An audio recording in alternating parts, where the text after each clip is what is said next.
अब आप लोगों को वीडियो नज़र आ रही है? यस, अब सही है? कोई यस कर दे। वकास, वीडियो है, अब सही आ रही है?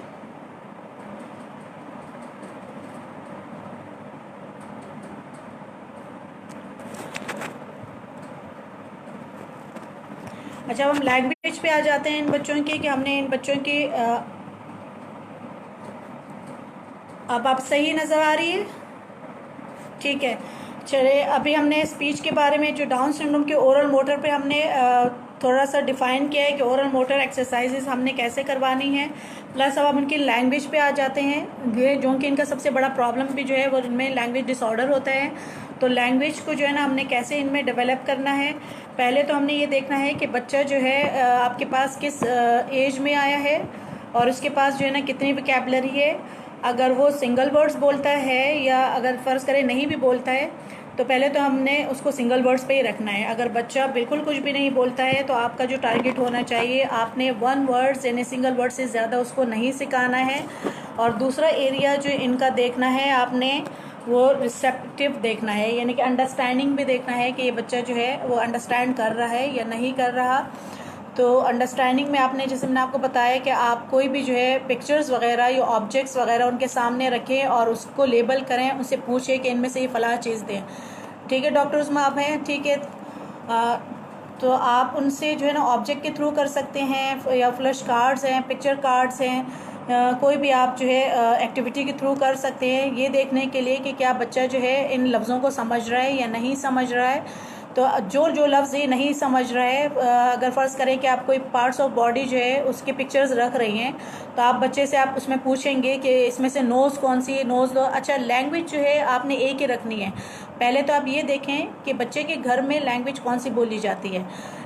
यानी कि इंग्लिश में वो ज़्यादा वोकैबुलरी जो है बच्चे के साथ बात करते हैं, या फिर जो है उर्दू में ज़्यादा बात करते हैं। जो भी इनके घर में लैंग्वेज बोली जाती है, हमने उसी लैंग्वेज पे ही बात करनी है, ताकि बच्चे को में ज़्यादा आसानी हो बच्चे के लिए।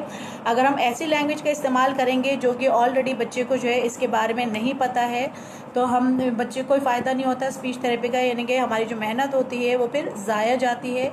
तो लैंग्वेज जो है जो एक ही रखनी है, वो प्राइमरी लैंग्वेज होगी, यानी कि जो घर में बोली जाएगी उसी लैंग्वेज को फोकस करना है। वो पेरेंट्स से आपने डिस्कस करना है कि पेरेंट्स जो है ना किस तरह की वोकैबुलरी इस्तेमाल करते हैं, यानी कि वोकैबुलरी इंग्लिश की इस्तेमाल करते हैं, बाकी जुमला जो है ना वो उर्दू में बोलते हैं। जैसे एक मिसाल के तौर पे नोज़ी साफ़ करो, ठीक है, तो आप नोज़ी बोलते हैं या नाक बोलते हैं, या आइज़, आँखों के बजाय आइज़ बोलते हैं। तो ये आप पहले देख लिया गया कि बच्चे जो है ना इसमें कंफ्यूज ना हो, कि हम जो सिखा रहे हैं, हम आइज़ सिखा रहे हैं, हम नोज़ सिखा रहे हैं, हम टीथ सिखा रहे हैं, लेकिन घर में जो है बच्चों से बोला जाता है कि अपनी आंखें साफ़ करो, या आंखों में जो है सुरमा डालो। ठीक है, तो इस तरह क्या होगा, बच्चा और ज़्यादा कंफ्यूज हो जाएगा। तो आप जब तक पेरेंट के साथ जो है एक मीटिंग नहीं करेंगे, उनको प्रॉपरली जो है आप गाइड करें कि उनके घर में कौन सी वोकैबुलरी बोली जाती है, तो वो पेरेंट्स के साथ ही बेहतर अंदाज में पता चलेगा कि पेरेंट्स कौन सी लैंग्वेज पे जो है वो बच्चे के साथ काम कर रहे हैं। तो सिंगल वर्ड्स के मैं आपको बता रही थी कि सिंगल वर्ड्स से आपने जो है स्टार्ट करना है, फिर उसके बाद आहिस्ता आहिस्ता आपने जो है टू वर्ड्स पे लेके आना है। ठीक है, जब आपको ये पता चल जाए कि बच्चा जो है अब वन वर्ड्स पे आ गया है, तो उसके साथ टू वर्ड्स को ऐड करें। मल्टीपल वे में जो है बच्चे के साथ जो है बात ना करें, यानी कि एक सेंटेंसेस में बहुत ज़्यादा अल्फाज का इस्तेमाल नहीं करें, बहुत ज़्यादा अपने जेस्चर्स का इस्तेमाल नहीं करें। जैसे कि बच्चे ऑलरेडी जो है ना एक्शन जेस्चर को बहुत ज़्यादा जो है समझते हैं। अगर हम ये एक्शन और जेस्चर जो है ना इतना फ्रीक्वेंटली इन बच्चों के सामने इस्तेमाल करेंगे, जो वर्ड्स होंगे वो उस पर इतने ज़्यादा फोकस नहीं करेंगे, यानी कि उन अल्फाजों को जो है सुनने पे इतने ज़्यादा तवज्जो नहीं करेंगे जितना देखने पे करेंगे। जो कि एक्शन और जेस्चर जो है वो विजुअल वो होते हैं, विजुअल के थ्रू ही हम जो है वो लर्न करते हैं बच्चे। तो इस चीज़ को जो है थोड़ा सा वो करें, अवॉइड करें कि बहुत ज़्यादा हमने मल्टीपल वो नहीं देना है, अपनी बॉडी लैंग्वेज नहीं देना है, कम से कम जो है ना इसका इस्तेमाल करना है। फिर उसके बाद जो है ना आप इंस्ट्रक्शन पे देंगे, आपने वोकैबुलरी के अलग जो है ना आपने उसको ट्रेनिंग देनी है, प्लस जो है ना इंस्ट्रक्शन है, इंस्ट्रक्शन में भी जो आपने वन स्टेप कमांड को ही फॉलो करना है। ये आपने जो है अपने पास जो है ना इसको प्लान करना है, बनाना है कि हम मुझे कौन कौन से वोकेबलरी पे उसको वर्क करना है। यानी कि सारे वर्ड्स पे हम काम नहीं कर सकते, हमने अपना एक प्लान बनाना होता है कि हमने कौन कौन से अल्फाज जो हैं बच्चे को सिखाना है। वैसे तो अल्फाज बहुत सारे होते हैं, लेकिन डेफिनेटली बच्चे जो कि इनकी लर्निंग बहुत ज़्यादा स्लो होती है, तो इतनी जल्दी जो है इतने ज़्यादा लफ्ज़ों को कैच नहीं कर पाते। तो हमने जो है ना थोड़ी थोड़ी वोकेबलरी उनकी डेवलप करनी है। तो वन स्टेप कमांड जो है वो आप उनको दें जो रूटीन के हैं। कोशिश करें कि रूटीन के जो अल्फाज हैं उस पर ज़्यादा फोकस करें, ताकि बच्चे के जो है घर में जो कि ये अल्फाज बार बार सुने जाते हैं, बार बार जो है दोहराए जाते हैं, तो रूटीन के अल्फाज पे जो है फोकस करें। जैसे मैंने आपको लास्ट वीडियो में भी बताया था कि रूटीन के हमारे जैसे बच्चे कपड़ा वो चेंज कर रहा है, ड्रेसिंग को चेंज कर रहा है, या फिर टॉयलेट के लिए जा रहा है, खाना खा रहा है, ये इस तरह की जो एक्टिविटीज़ होती हैं ये घर में तकरीबन पूरा दिन जो है ना ऑलमोस्ट ये सेम इसकी रिपीटेशन होती रहती है। तो इसी में जो है ना आप बार बार जो है ना वो लफ्ज़ों का इस्तेमाल करें, ताकि बच्चा जो है इसको ज़्यादा से ज़्यादा फॉलो करें। अच्छा, अब थोड़ा सा मेडिकल साइड पे भी आ जाते हैं। जैसे बच्चे का अगर फ़र्ज़ करें कि अगर आप लैंग्वेज पे काम कर रहे हैं, तो आपने ये देखना है कि जैसे इनका मल्टीपल प्रॉब्लम होता है, हेयरिंग का प्रॉब्लम इनमें है या नहीं। वैसे ये जो एरिया होता है हम इग्नोर करते हैं ज़्यादातर जो है हम इग्नोर इसलिए करते हैं कि हम कहते हैं चलो डाउन सिंड्रोम बच्चा है तो ये इनके वोकैबुलरी का ही इशू है। लेकिन हेयरिंग वाला जो एरिया होता है अक्सर जो है हमसे मिस हो जाता है। तो सबसे पहले जो है आपने देखना है कि बच्चा आपकी आवाज़ को या आप पे जो भी आप साउंड सुनवा रहे हैं या बात कर रहे हैं उस पर रिस्पॉन्स कर रहा है या नहीं, ख़ासतौर पर पीछे से।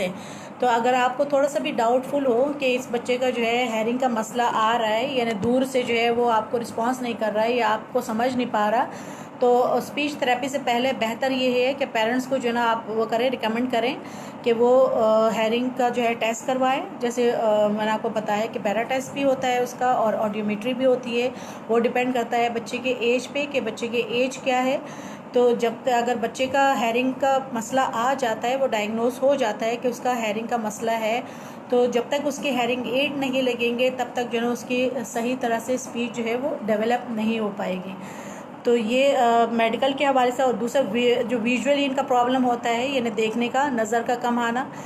जैसे अगर हम कोई पिक्चर कार्ड वगैरह दिखा रहे हैं तो पहले हमने ये तसल्ली करनी है कि बच्चे का जो आई साइड है वो कितनी वीक है, क्या उसमें उसका प्रॉब्लम है, विजन का प्रॉब्लम है या नहीं है।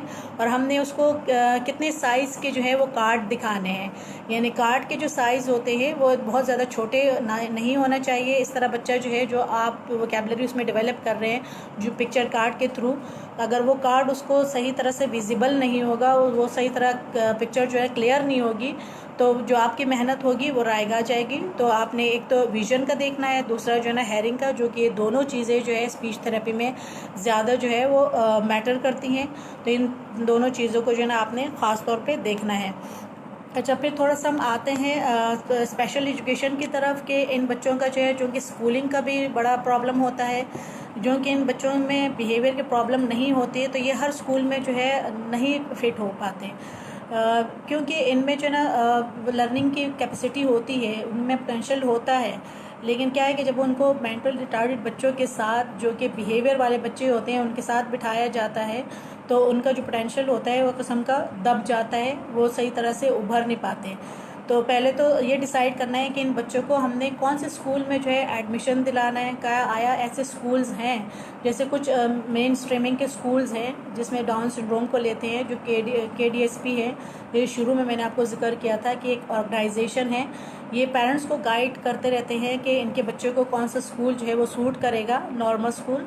तो ऐसे जो है आप ऐसे उनके पास जाएं, या फिर जो साइकोलॉजिस्ट हैं, जैसे उनसे आपने साइकोलॉजिकल असेसमेंट करवाया, जो इनका IQ आ रहा है अगर माइल्ड लेवल पे आ रहा है तो बेहतर ये है कि आप उनको मेन स्ट्रीम वाले स्कूल में जाएं, जहाँ पे नॉर्मल के साथ उनको एक अपॉर्चुनिटी हो। इसके अलावा जो है अगर वो मॉडरेट लेवल पे आ रहे हैं या सीवियर लेवल पे आ रहे हैं तो डेफिनेटली फिर आपको स्पेशल एजुकेशन ही के स्कूल्स जो है ढूंढने पड़ेंगे। तो स्पेशल अच्छा, जो माइल्ड होते हैं, माइल्ड में भी देखा जाता है कि वो कम्प्लीटली जो है without the support of the special educator, यानी कि कुछ ऐसे स्कूल्स होते हैं कि जो स्पेशल एजुकेटर को हायर करते हैं नॉर्मल स्कूलों में एज अ रिसोर्स टीचर। तो अगर कोई फैमिली जो है वो अफोर्ड कर सकती है तो एज अ रिसोर्स टीचर जो है वो स्पेशल एजुकेटर को अफोर्ड कर सकता है, ताकि उसको इस बच्चे को फुली जो है वो अटेंशन मिले, तो और उसको नॉर्मल स्कूलिंग की भी अपॉर्चुनिटी मिलेगी। इसी तरह से जो है ना अगर स्पेशल स्कूल्स में वो कर रहे हैं, एडमिशन दिला रहे हैं, तो डेफिनेटली वहाँ पे ऑलरेडी जो है ना स्पेशल एजुकेटर मौजूद होते हैं। लेकिन डाउन सिंड्रोम के जो है ना अलग से स्कूल होने चाहिए, जो कि इनको मिक्स बच्चों में बिठाया जाता है बहरहाल। लेकिन ये कि आई होप कि इन फ्यूचर जो है ना कुछ हमारे यहाँ भी जो है ना बेहतरी आ जाएगी और उनके लिए भी कोई ख़ास स्कूल जो डाउन सिंड्रोम का अलग है। तो मेरा अपना ख्याल है कि इन बच्चों के लिए बिल्कुल ही अलग स्कूल होना चाहिए, जो कि सिर्फ डाउन सिंड्रोम बच्चों का स्कूल हो, ताकि इन बच्चों के स्किल्स पे ज़्यादा काम हो, जो इनके प्रॉब्लम्स आ रहे हैं उस पर हो। अच्छा, जो मोटर एक्टिविटी की हम बात कर रहे थे, मोटर एक्टिविटी जो स्पेशल स्कूल्स होते हैं उसमें स्पेशल ओलंपिक्स गेम्स वगैरह होते हैं, जहाँ पे इन बच्चों को ये अपॉर्चुनिटी मिलती है कि ये इनके फ़िज़िकल स्किल्स को मतलब इन्हेंस करते हैं। जैसे इनसे रनिंग वगैरह करवाए जाते हैं, जंपिंग वगैरह करवाए जाते हैं, और जो बच्चे टाइम के साथ साथ बेहतरी उनमें आती है तो उनको जो है ना फिर ये गेम्स में जो है ना कंपटीशन के लिए भेजा जाता है। तो इसी तरह से मतलब आप बल्कि फ़िज़ियोथेरेपिस्ट भी जो है हेल्प कर सकता है कि जिन बच्चों में फिजियो उसका मसला होता है, जैसे मैंने आपको बताया कि मसल्स का मसला है, मसल स्टोन इनके जो है ना वीक होते हैं, टाइम के साथ साथ उनमें जो है ना वो स्ट्रेंथनेस नहीं होती मसल्स में, तो आप ऑक्यूपेशनल थेरेपिस्ट जो है वो भी हेल्प कर सकते हैं। और जो फिजियोथेरेपिस्ट है वो भी अपना रोल जो है प्ले कर सकते हैं। जो ओटी का काम होता है ऑक्यूपेशनल थेरेपिस्ट का, वो जो है आपके आई हैंड कोऑर्डिनेशंस, मतलब जो फिंगर या हाथ वाले जो काम होते हैं वो ज़्यादा उसका जो वोकेशनल वो होती है ट्रेनिंग्स होती हैं, उस पर ज़्यादा उनको ये एडवांटेज देते हैं। तो इस तरह के जो बच्चे होते हैं उनको मल्टीपल जो थेरेपीज़ होती है वो मुख्तलिफ रिहेबिलिटेशन या स्पेशल सेंटर्स में जो है ये मिलते हैं। इसके अलावा भी जो क्लिनिक्स में ओटी वगैरह या फिजियोथेरेपी वगैरह होती है, और प्लस जो स्पेशल एजुकेशन में भी इनका जो गोल होता है या इनके असेसमेंट के मुताबिक जो असेसमेंट होती है हर डोमेन में इनको असेस किया जाता है। यानी कि मिसाल के तौर पे अगर एक बच्चा है और उसकी जो है रनिंग सही नहीं है या वो जंपिंग सही नहीं कर पाता, तो जो वहाँ पे जो टीचर्स होते हैं वो इनका एक गोल बन जाता है कि हमने इन बच्चे को रनिंग कैसे करवानी है, जंपिंग कैसे करवानी है, या बच्चा जो है उसकी आई हैंड कोऑर्डिनेशन जो है बेहतर नहीं है, तो इसके लिए ऐसी एक्टिविटीज़ जो है वो प्लान की जाती है जिसमें जो है बच्चे के आई हैंड कोऑर्डिनेशन को जो है वो ज़्यादा बेहतर किया जाता है। तो उसके लिए वो एक्टिविटीज़ डिज़ाइन किए जाते हैं। तो बेसिकली स्पेशल एजुकेशन में इन चीज़ों पे वर्क किया जाता है, जहाँ पे बच्चे को मतलब डिपेंडेंट नहीं बल्कि इंडिपेंडेंट लाइफ की तरफ लेके आया जाता है। यानी बच्चों की उन स्किल्स पे काम किया जाता है जो कि वो सही तरह से उसको परफॉर्म नहीं कर पाते। तो स्पेशल एजुकेशन जो है बेसिकली क्या है कि वो आपको ट्रेनिंग देता है कि आपने ड्रेसिंग कैसे करनी है, आपने मतलब ईटिंग जो है खाना कैसे खाना है, आपने जो है शू लेस जो है वो कैसे बांधना है। तो ये सारे जो हर डोमेन पे जो है ना उनका वो प्लान होता है, वो एक्टिविटी डिज़ाइन की जाती है और बच्चे को इस तरह जो है उनके स्किल्स को बेहतर किया जाता है। अच्छा, एक क्वेश्चन है वही ज़ारा का कि why this special name Down syndrome given to the this disorder. अच्छा, ये जो है जो लैंगडॉन जो है जो डाउन सिंड्रोम के वो स्पेशलिस्ट है, उन्होंने ही ये नाम जो है डाउन का जो है चूज़ किया था के नाम से जो है उन्होंने डिस्कवर किया था। वो बेसिकली एक मतलब वो थे डॉक्टर्स थे, तो उनके क्लिनिक में जो है ये मल्टीपल इसी तरह बच्चे एक ही फीचर्स के साथ बच्चे आ रहे थे, तो उन्होंने इस पर काफ़ी रिसर्च किया और बाद में जो है उन्होंने ये डाउन सिंड्रोम का नाम दिया। फिर बाकायदा फिर WHO ने भी जो है इसको बाकायदा डाउन सिंड्रोम के नाम से इसको रिकग्नाइज़ किया। जी, कोई क्वेश्चन और?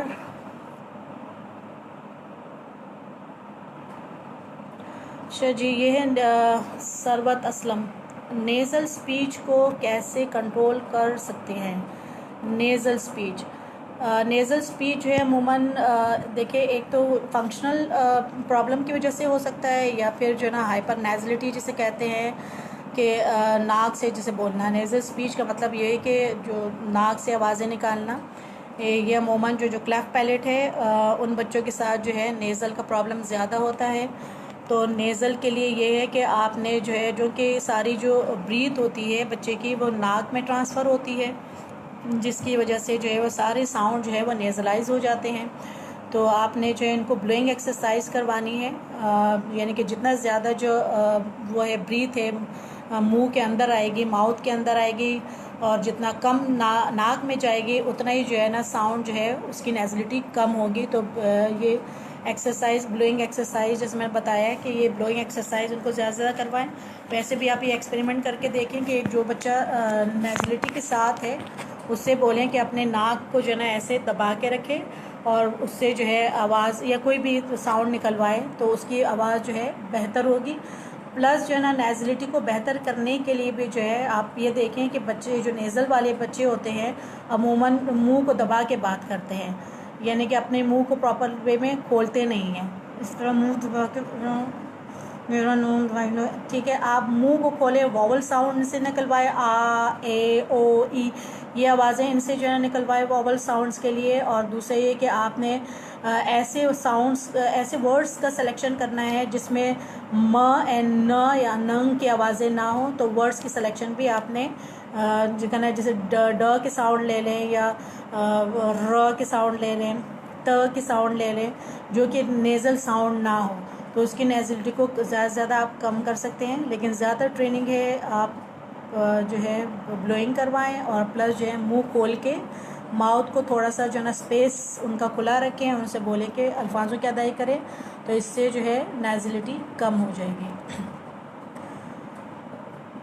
और कोई क्वेश्चन इमरान?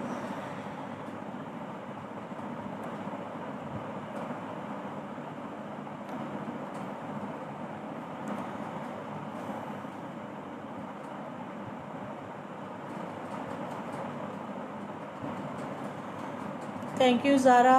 और कोई क्वेश्चन है तो बताएं, वरना फिर थोड़ा सा और आगे बढ़ें।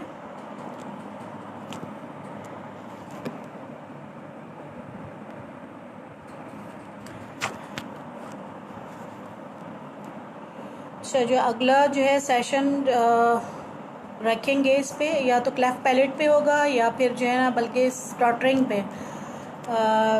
मैं सोच रही हूँ कि स्टटरिंग पे करूँ। स्टटरिंग पे जो है काफ़ी जो है डिमांड है कि इस पे भी कोई ना कोई जो है वो वीडियो होनी चाहिए, जो उनकी स्टटरिंग प्रॉब्लम जो है स्पेशल के अलावा नॉर्मल लोगों में बस बल्कि ज़्यादा पाया जाता है। तो आज का हमारा टॉपिक जो है डाउन सिंड्रोम से रिलेटेड था। तो डाउन सिंड्रोम यहाँ तक अच्छा मेडिकल की बात कर रहे थे, तो मेडिकल जैसे हार्ट का प्रॉब्लम है, या फिर स्किन डिजीज़ वगैरह है, या गम का मसला है, या टीथ का मसला है इन बच्चों का, तो आपने जो है इनका टाइम टू टाइम जो है डॉक्टर के साथ जो है उनका चेकअप करवाते रहना है।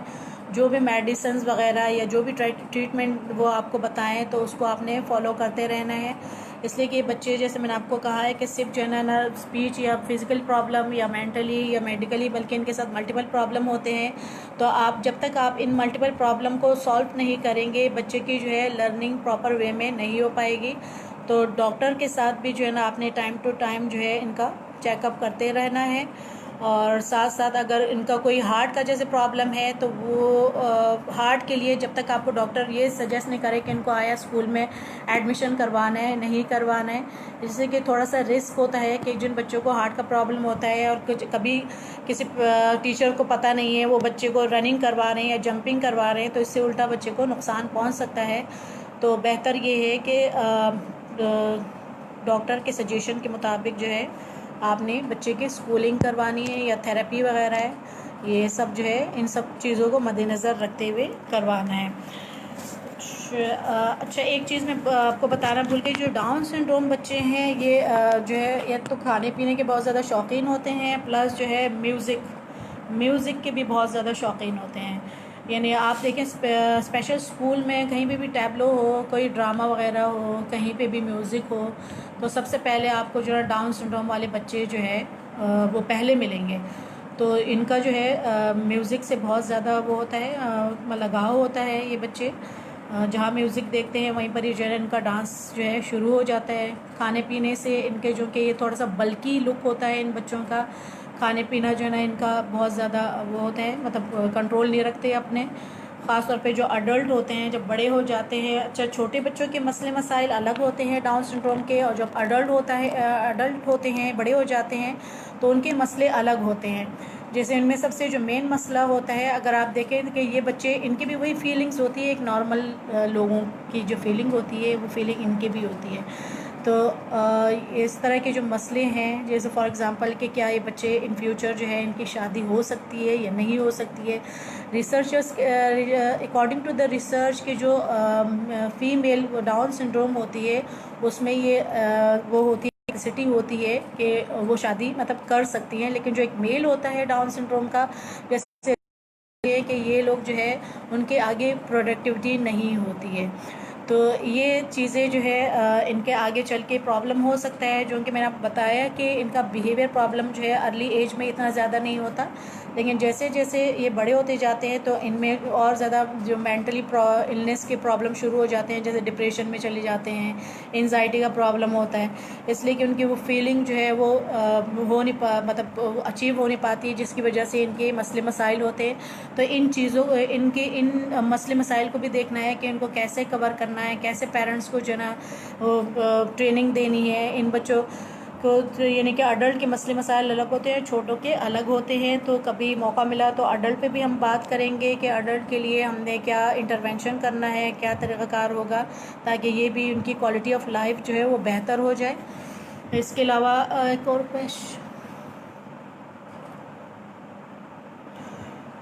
क्लैफ पैलेट पे एक सेशन मस्ट, ठीक है इंशाल्लाह, मैंने नोट किया हुआ है। ये है शिमले जनान, डॉक्टर साहिबा मेरी बेटी 11.5 यानी कि 11.5 साल की है, वो क्लियर नहीं बोलती है, मैंने स्पीच थेरेपी करवाई है, कोई फ़र्क नहीं पड़ा। देखिए, अब मैं कुछ कह नहीं सकती कि आपने स्पीच थेरेपी कहाँ से करवाई है, कितना अरसे करवाई है, और उन्होंने प्रॉपर्ली इनकी असिस्मेंट की है और आपको बाकायदा बताया है कि इनका प्रॉब्लम क्या है। जब तक हम बच्चे का प्रॉब्लम नहीं होगा कि क्लैरिटी की वजह क्या है। बाज़ दफ़ा ये होता है कि जो है लोग इतने डेप्थ में जाके उनके असिसमेंट नहीं कर पाते, जैसे टंग की मूवमेंट वगैरह देखते सिर्फ साउंड पे ही फोकस करते हैं। तो जब तक आप साउंड बुलवाते रहेंगे, जब तक उनका आर्टिकुलेटर बेहतर नहीं होंगे, साउंड की वो प्रोडक्शन नहीं होगी।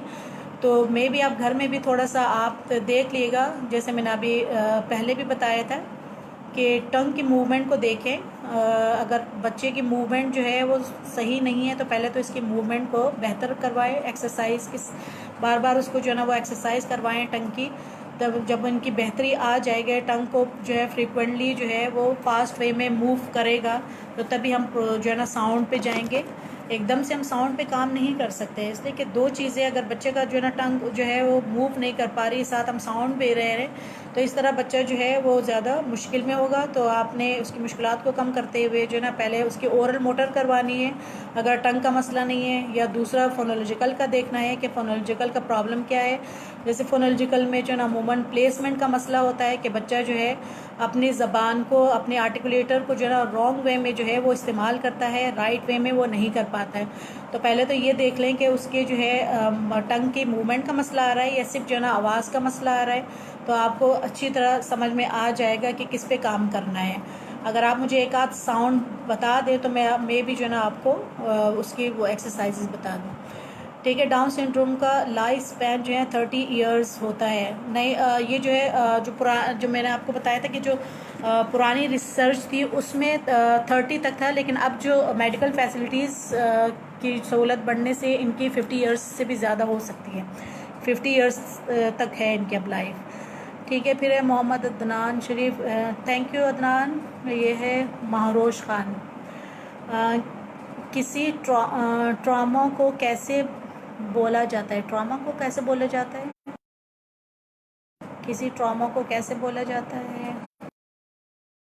अच्छा, फ़रा नबील है, ये है आई कांटेक्ट कैसे इम्प्रूव किया जाए बच्चों में, शेयर टिप्स के लिए। अच्छा, आई कांटेक्ट, देखिए आई कांटेक्ट के लिए भी ज़रूरी है कि बच्चे का जो है डिसऑर्डर्स क्या है। अमूमन नॉर्मल बच्चों में भी जो है ना आई कांटेक्ट का प्रॉब्लम होता है, जैसे स्टटरिंग वाले बच्चे होते हैं अमूमन वो भी आई कांटेक्ट जो है वो नहीं कर पाते। दूसरा जो है ऑटिज़म में ये स्पेशली प्रॉब्लम ज़्यादा होता है आई कांटेक्ट का। तो पहले तो ये देखा जाए कि डिसऑर्डर्स है क्या। अगर ऑटिज़म का है तो ऑटिज़म के साथ साथ जो है ना और भी उनके प्रॉब्लम्स होते हैं, बिहेवियर के, कम्युनिकेशंस के और सोशलाइजेशन के। तो वो स्टेप बाय स्टेप ही वो बताए जाएंगे। लेकिन बार आई कांटेक्ट को बेहतर करने के लिए आपने जो है ना पहले तो एक अपना रीइंफोर्समेंट जो है ना वो सेलेक्ट करना है कि आपने बच्चे को मिरर के सामने जो है वो करें, कोई कलरफुल चीज़ से जो है ना वो राइटिंग करें, कोई जो है ना वो बना दें, एनिमल्स बना दें, कोई फ्रूट्स की वो बना दें कलरफुल से। बच्चा जैसे उसको देखे आप और उसको रीइंफोर्स करें। तो ये बाकायदा बिहेवियर मॉडिफिकेशन का एक वो तरीका होता है जिसके थ्रू जो है बच्चे को आहिस्ता आहिस्ता आई कांटेक्ट पे लेके आया जा सकता है। तो ये आप करें, यानी कि मुख्तसर ये है कि जैसे ही बच्चा कभी भी आप पे को आई कांटेक्ट करे आप फ़ौरन इसको अप्रिशिएट करें, ताकि बच्चे को जो है ना इसका डिफरेंस पता चले कि जब वो आई कांटेक्ट करता है तो आप उसको जो है ना अप्रिशिएट करती हैं, और जब नहीं करता तो वो आप उसको इतना ज़्यादा रिस्पॉन्स नहीं देती। तो इससे बच्चे को फ़र्क वाज़ी होना चाहिए कि आई कांटेक्ट करने से जो है उसको अप्रिसिएशन मिल रही है।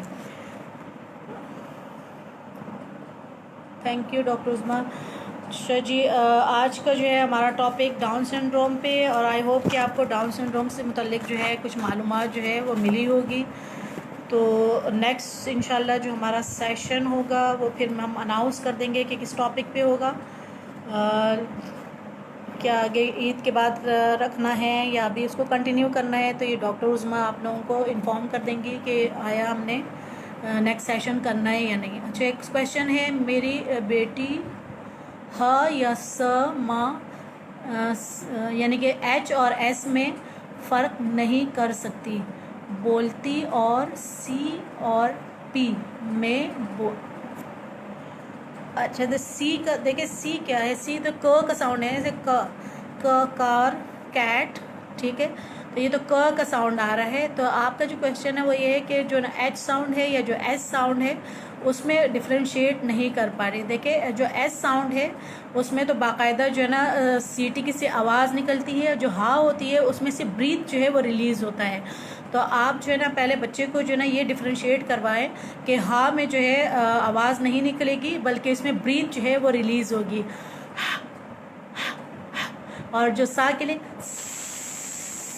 तो ये उसको पहले तो ये वो करवाएं, डिफ्रेंशिएट करवाएं। दूसरा आपने क्या है कि सी या पी में भी सी या पी में भी या प या ब, यानी कि दो साउंड जो है पा और बा, पा और बा में जो है इनको फ़र्क करना। जब लास्ट वाली वीडियो में भी मैंने आपको पा और बा का फ़र्क बताया था। जो प साउंड है वो एस्पिरेटेड साउंड होता है, हवा निकलती है उसमें प में, और ब में जो है ना हवा नहीं निकलती, ये वॉइस साउंड है। तो यहाँ पे लैरिंग्स पे आपने जो है ना वो रखना है, हाथ रखना है, बच्चे को जो है ना ब साउंड की आवाज़ सुनानी है उसी के थ्रोट पे, उसको फील करवाएं कि यहाँ पे वाइब्रेशन होगी, तो बच्चे को जो है ना ब और पा का जो है वो फ़र्क पता चलेगा। सरवत का है, सरवत असलम है, मैम काइंडली आप अपना व्हाट्सअप नंबर अगर देना। आप इस सरवत आप तो ऑलरेडी इतने क्वेश्चन कर रही हैं इस सेशन में, तो इसमें क्या बहरहाल देखते हैं नेक्स्ट वाली वीडियो में। I will try. अगर आपकी कोई क्वेश्चन है तो आप इस पर करें, या मुझे जो है ये जो ICP के साइट वेबसाइट पे जो इनका इनबॉक्स है उस पर भी आप क्वेश्चन कर सकती हैं, उस पर मैं आंसर आपको करूँगी। ठीक है जी, आज तक जो है ना हमारा ये सेशन डाउन सिंड्रोम पे जो इन्फॉर्मेशन थी आज हमारी मैंने आपको डिलीवर की। आई होप कि आप लोगों को जो है ना काफ़ी मालूमात मिली होंगी। इंशाल्लाह ताला नेक्स्ट जो टॉपिक के साथ हाजिर होंगे। फिर स्ट्रॉ से भी सा साउंड की प्रोडक्ट्स बिल्कुल हो सकती है। ये आर्टिकुलेशन पे भी जो है मैं आपको एक आध सेशन करवाऊंगी, और उसमें ये सारे साउंड्स का जो है प्रैक्टिस करवाऊंगी कि ये सारे साउंड जो है कैसे बोले जाते हैं, और जो अगर दो साउंड होते हैं जैसे टा और डा में क्या फ़र्क होता है, पा एंड ब में कैसा क्या फ़र्क होता है, सा एंड श में क्या फ़र्क होता है। इस पर भी इंशाल्लाह ताला जो है ना एक ज़रूर जो है एक सेशन कंडक्ट करेंगे। तो इंशाल्लाह ताला आप नेक्स्ट टाइम के लिए जो है अल्लाह हाफिज़ और अपना ख्याल रखिएगा।